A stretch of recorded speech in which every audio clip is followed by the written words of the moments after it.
How does a dog feel when they are rehomed? Welcome to the Cat and Dog House, where we help cat and dog owners better understand their pets. I'm Susan Nilsson, and today I'm talking about how dogs feel when they are rehomed. I'll be focusing on rescue dogs in this video, but the same principles apply to any dog out there.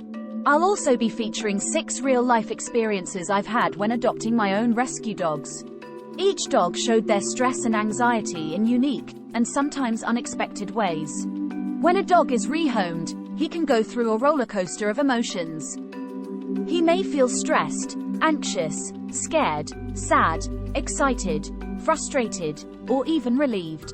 Just like us humans, dogs need time to adjust to their new environment. Many dogs come out of shelter environments feeling incredibly stressed.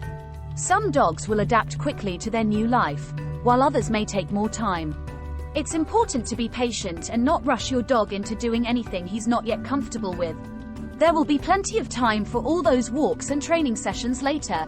Instead, your first goal should be to make your dog feel safe and show that he can trust you. To understand how your dog feels, it's crucial to learn how to read his body language. Signs of fear, anxiety, and stress can show themselves in various ways. Pay attention to behaviors like tongue flicking, lip licking, trembling, panting even when it's not hot, and yawning when your dog isn't tired.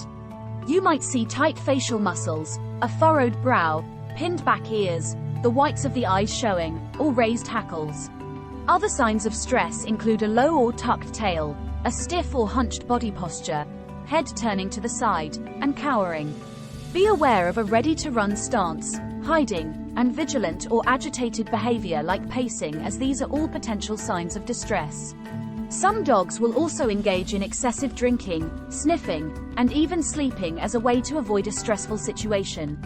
If you would like more information about dog body language, my Canine Body Language Made Easy cheat sheet is 100% free and goes into a lot more detail.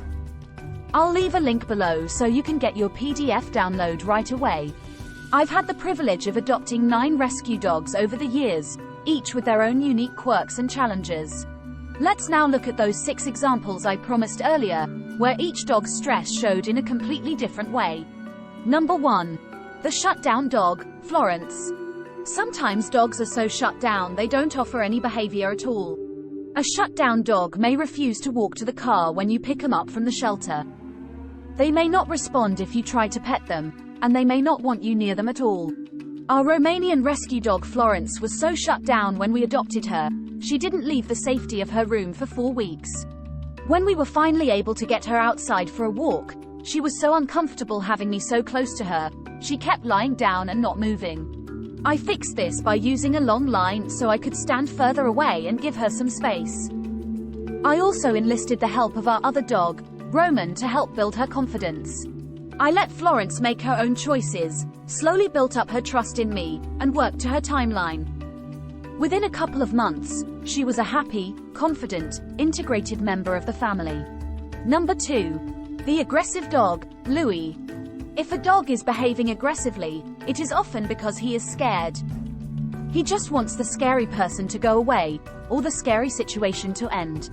Aggression is often a very successful strategy and may already have worked for the dog in the past.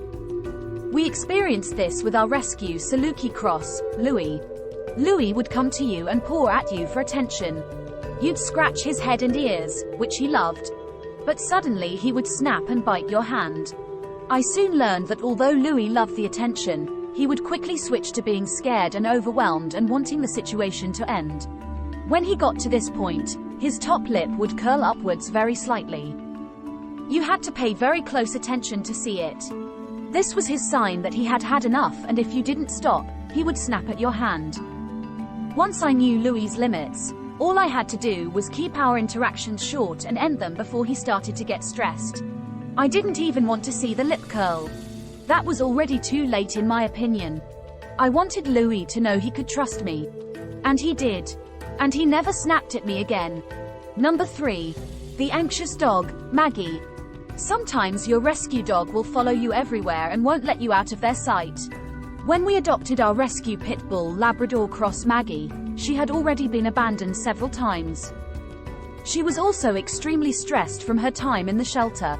Maggie would do anything to stop us from leaving her alone. She would grab hold of your bag, shoes, or clothing as you were trying to leave the house. If she was outside in the yard on her own, she would bark and try to get back inside. If she was in the car, she would try to climb over and sit on your lap to stop you from getting out and leaving her. While behaviors like this can be frustrating for dog owners, the dog is expressing very real feelings of fear and anxiety. They are panicking about being left alone or abandoned again, so they do whatever they can to try to stop that happening. I started to work with Maggie on her separation anxiety issues and gradually built up how long she could be alone without getting stressed. In time, Maggie overcame her stress and anxiety and was quite happy to be left alone in what she had learned was a safe and loving environment. Number 4. The Hyperactive Dog, Esme. Sometimes, a dog's feelings of stress or anxiety can manifest as hyperactive behavior. A newly adopted dog may be in a high state of alert and be completely unable to calm down and relax. This was the case when we adopted our young Greek rescue dog, Esme.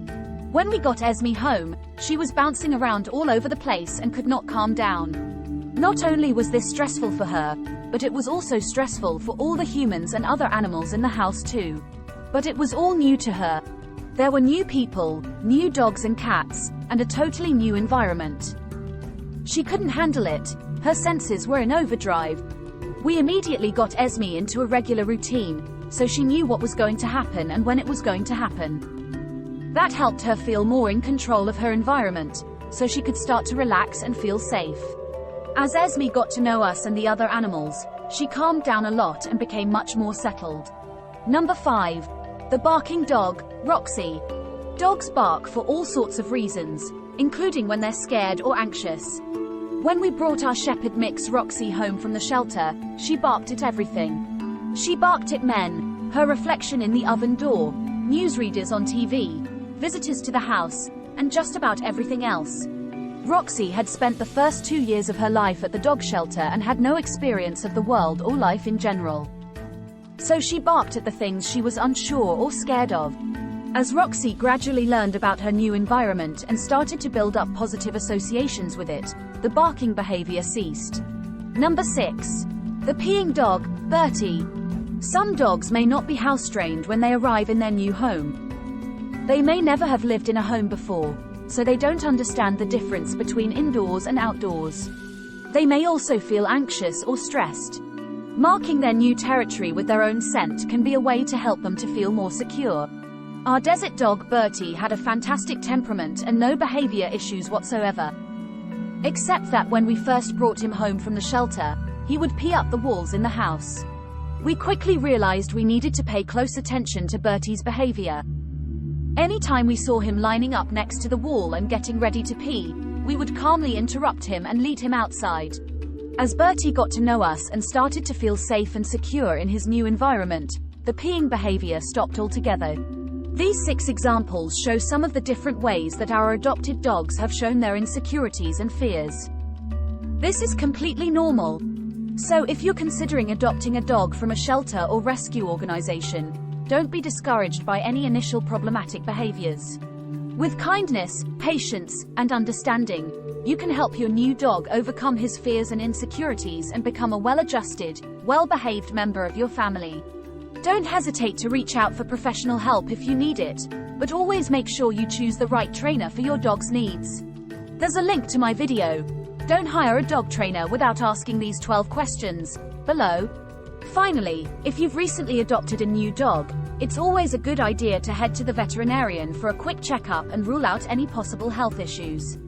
Don't forget to like, comment, and subscribe for more videos on cat and dog behavior.